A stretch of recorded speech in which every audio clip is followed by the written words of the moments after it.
Hey guys, welcome back to the channel. It's awesome that you're tuning in. So there is a new Pandora's box in town and we are going to take a closer look at it. Because when it comes to this jungle of Pandora's boxes, there are so many out there. And this one is basically like the game system that you can pick up.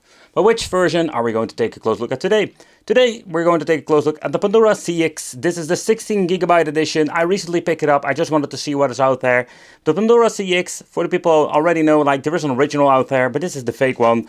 And I was so damn curious, what are we going to get with the fake one today? Alright, so the first thing I just need to point out is this power supply. Holy shit, this thing is huge. Like it weighs quite heavy. And it's one of the most heaviest, like durable. It feels durable when it comes to power supplies. So this is a 3 amp, so it's a big boy. Another thing is quite interesting. Let's get this thing out of the way. Is the controller. We're just going to get something else. For the people who have seen my videos, we're also going, always we're going to get these bloody like PlayStation fake controllers. But this time, oh man, we're going to get these bad boys. Like holy crap. Like they finally made a decent controller, or that is what I think. So the first thing is like it feels quite heavy, and that's not because of the cable. This thing is like a freaking tank. It feels like a nice quality controller. We do get this very nice floating D-pad. The touch itself is absolutely amazing. Very nice touch of the buttons. Short travel. Very good. Shoulder buttons in combination with the joysticks. Like absolutely cool. And we even have like a special turbo button over here. So holy shit, there is so much stuff that we can like review here on the channel when it comes to controllers. But this thing is absolutely something new. Translucent is absolutely cool. I say absolutely too much, but you get the point. And they call this brand the what? Welcome. Okay. But the controller itself is the WE8600. The Welcome. But it's basically one of these like controllers you can use for multiple devices. It has been made for the PlayStation 3, Android, and it has a PC 360 mode. I'm guessing they want to aim at like the Xbox 360 or something like that. But I can say like, I am surprised. And I'm very happy to test it out today. Okay, so let's do a quick teardown. Because I just want to see what is in the inside when it comes to the cooling, but also the specifications. So this is one of those main boards you just pick up from AliExpress, some weird looking store. There was also like a fake DX. I'm curious how about that one. So maybe in the future, if you like it, we can check it out just to see if this thing is any good. Because when it comes to these boards, the main problem is you never know what you're going to get. Maybe the menu looks fancy. They just ripped it off from some other like dude. But the main problem is that we do have like maybe a lot of similarities, but when it comes to performance, there we're going to get some big differences and a lot of problems. So before we're going to do a quick teardown, I also want to show you like we do have like a lot of different connectors. We have only one port that we can use for the freaking control like always, so we need to have a USB hub, wasn't included. The setting button, volume control, audio out, VGA out, HDMI out and input for the power supply. So let's remove this bad boy. And here you can see like this is the new generation of Pandora's boxes. What do I mean with new generation? So I already seen this before. They're not using active fans anymore. No like passive cooling. Yeah, there's passive cooling, but not like the original cooling elements we've seen in the past. No, this is just like a freaking metal plate. They also put a sticker over here, Pandora CX. Let's get this thing out. Let's see if I can rip it out. Or do I need, no, I need to clip it open. Let's see if I can get it ripped out like that. Another thing they changed out is of course the layout and of course the boards. The boards are so small compared with, let's say, the older ones. Okay, so let's do a quick side-by-side comparison with the Pandora Game 3D. And here you can see already like the size is completely different. These boards are like tiny. And the reason they do this is the only way I can think of is like they want to produce these things cheaper and cheaper every single day. You can see like the first generation had an active fan. I love these things. Yeah, it's a little bit of a bummer that they got rid of it. So let's remove the plastic, remove the plastic plugs. I want to see underneath this. What is underneath the metal plate? Alright, so these things can be removed fairly easy. Just basically touch the two pins over here and you can just pop them out. That's it. So when you're looking at this, it's absolutely like cheap and very basic chipsets they are using. Alright, let's try to focus and show you what I mean. So you can see like we do have the rock chip that are using in handhelds. This is the RK 3128. So basically they went from different ones.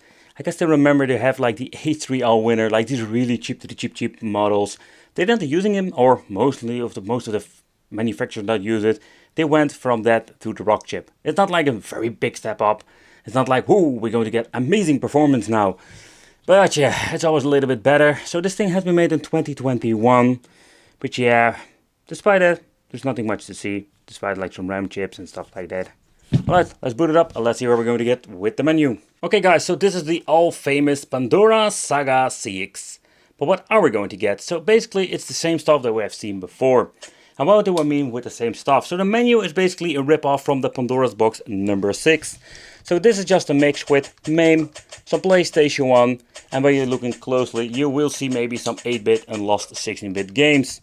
So this is not going to be a big collection. There are also like all kinds of big collection out there. Another thing I just want to point out here, you can see like, oh man, they are doing this all over again. Like adding a lot of double games, some hacked versions. But then overall, when you're looking closely to the list, you will see a lot of double stuff. Yeah, and this is something you need to be happy with. I don't know, to be honest. You can see like there is even some Game Boy Advanced to it. So a very interesting mix.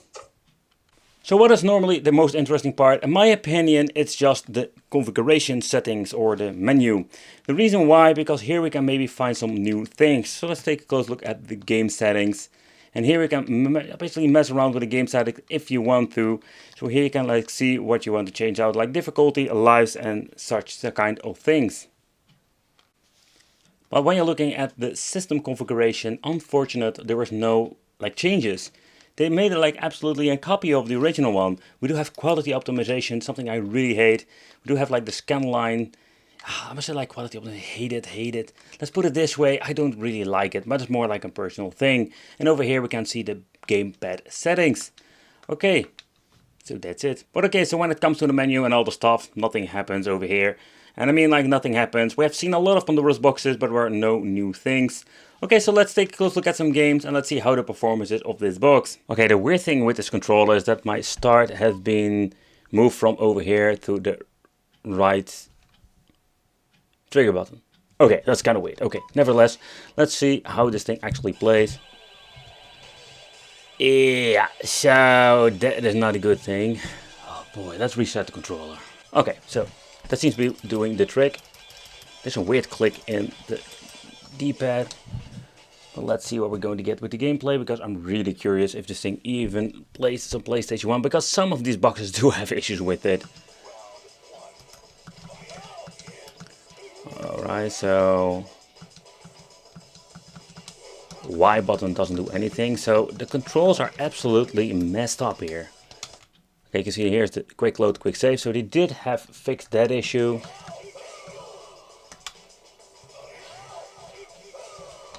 Here, like, everything is completely messed up with this controller. It's a little bit of a bummer. Okay, so both of the joysticks, you can move with both of the joysticks, holy crap. Like, the controller quality is not bad at all, but this is just the box handling the freaking controller. You can see like I automatically start walking to the left. Oh boy, this is a nightmare. Okay, so let's see how the D-pad actually plays with a fighting game.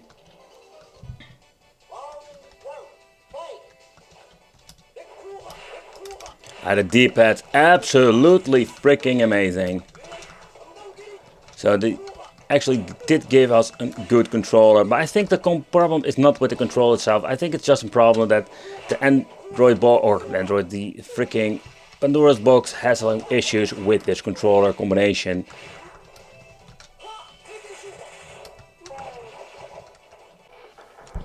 Okay, so let's try a MAME game just to see how that runs.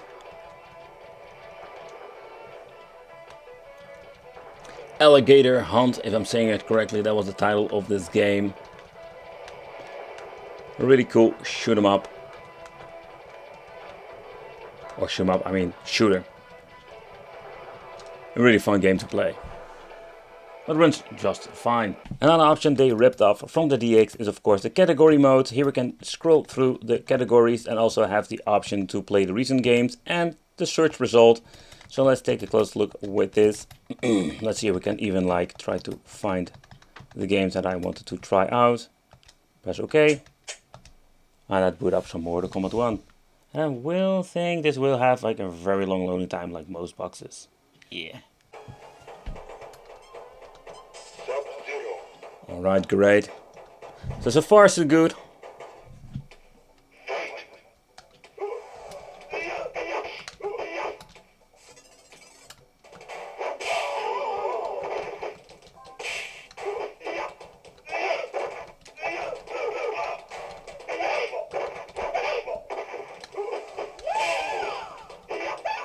Wow, the CPU is getting lame ass mode in the first round. Alright, so next up I wanted to play a Super NES game. One of my favorite ones, Wild Guns. Absolutely amazing game to play. One thing I find quite annoying that the volume is quite low on this system.